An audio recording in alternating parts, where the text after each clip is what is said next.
At CIA, the attitude was, we'll put some guys on a helicopter and fly into Afghanistan tomorrow. We know how to invade countries, unfortunately. And Pakistan was going to have to deal with the situation. You are with us or we will bomb you into the Stone Age. Beaucoup de talibans ont été tués, mais la plupart ont été dispersés. Où sont-ils allés?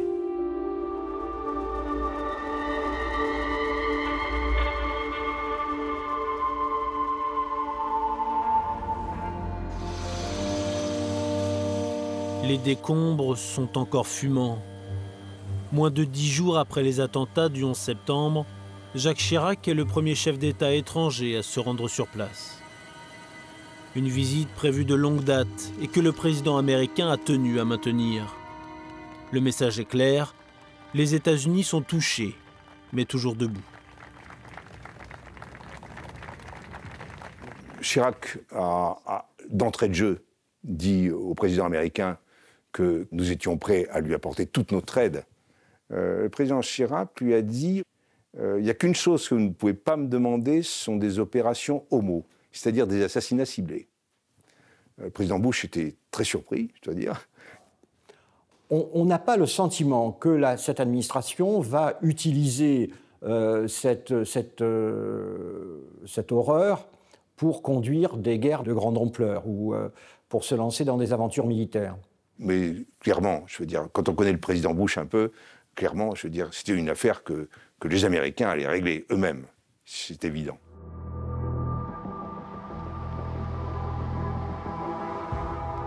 Très rapidement, une opération en Afghanistan se profile. C'est dans ce pays gouverné par les talibans qu'Al-Qaïda a installé sa base arrière. Les États-Unis se tournent d'abord vers le Pakistan voisin, dirigé par le général Musharraf. C'est l'un des seuls pays au monde à soutenir les talibans pour garder une certaine mainmise sur le pays. Islamabad s'achète ainsi la paix sur son flanc ouest, alors que les tensions sont récurrentes avec l'Inde, à l'est. Le 11 septembre 2001, le général Mahmoud Ahmad, chef des services de renseignement militaire pakistanais, est en visite à Washington. He came in to see me and he wanted to explain to me that I had to understand the history of the Taliban and whatnot. And I said, no. General history begins today. And here are 6 demands or 7 demands that Secretary Powell and I wrote ourselves on a piece of paper and gave it to him and said, please get in touch with President Musharraf, talk to him about this. We need yeses on all of them, not yes maybes, yeses. He was very angry with me, and I could see that he was reluctant. I took him into my back office where I had displayed a Star of Pakistan, an award that was given to me during the Soviet War for supporting the Mujahideen from Pakistan. And I said to him, do you know what this is? And he said, of course, it's the Sitari Pakistani. And I said, that's right. And if you do not agree to our demands, no American will ever receive one of these again. I promise you. Next day he came in and said President Musharraf had agreed with everything. The version that General Musharraf has given was that the message that was conveyed by General Mahmoud was that you are with us or we will bomb you into the Stone Age. In the subsequent months, I can tell you that my relationship with the ISI, the Pakistani Intelligence Service, shifted 180 degrees.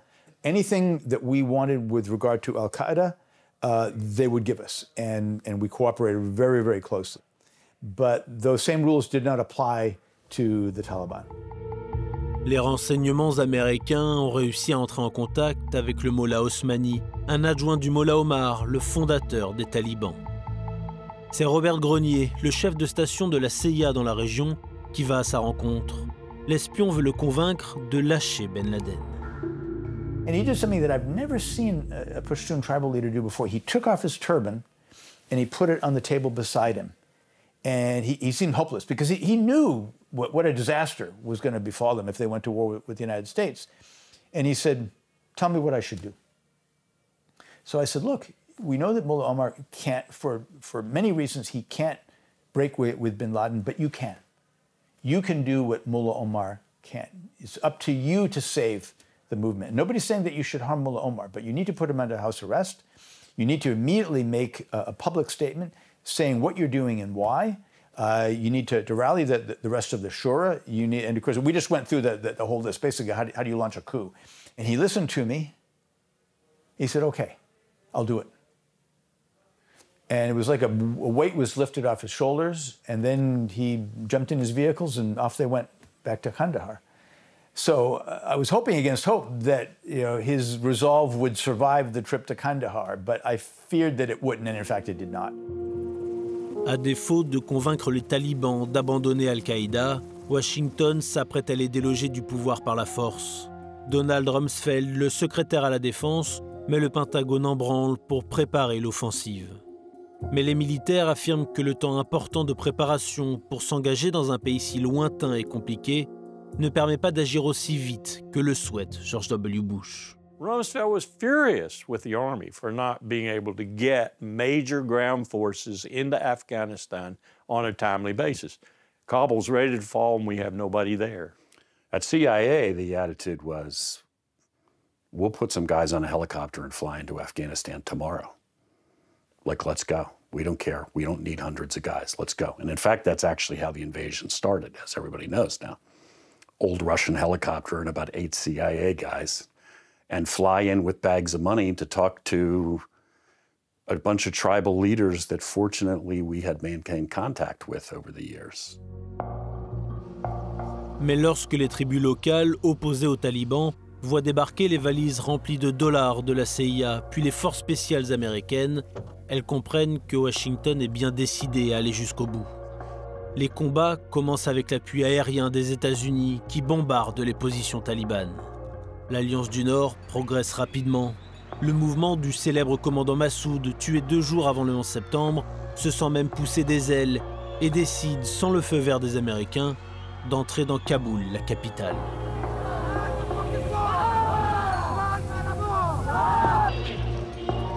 کابل به دلیل رفتار نادرستی که طالبان انجام داده بودند یا به یک شهر پرعقده تبدیل شده بود.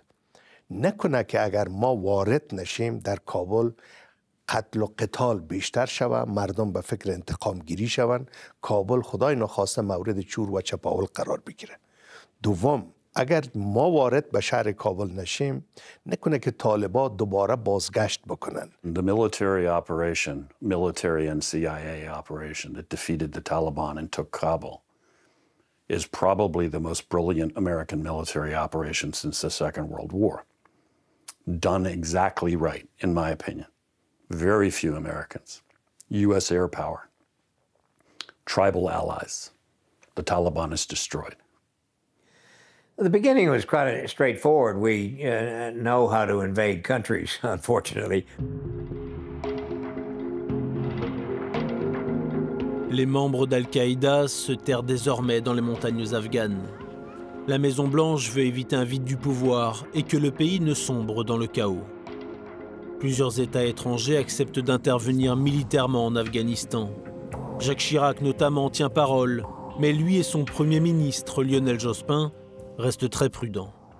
Pour l'essentiel, nous frapperons avec nos avions à partir d'un porte-avions que nous avons déployé en Méditerranée. Nous avons pendant un temps déployé des forces spéciales, mais pour l'essentiel, en accord avec le président de la République à l'époque, nous bornerons notre intervention à la sécurisation de notre ambassade, du siège des Nations Unies à Kaboul, qui a été ouvert.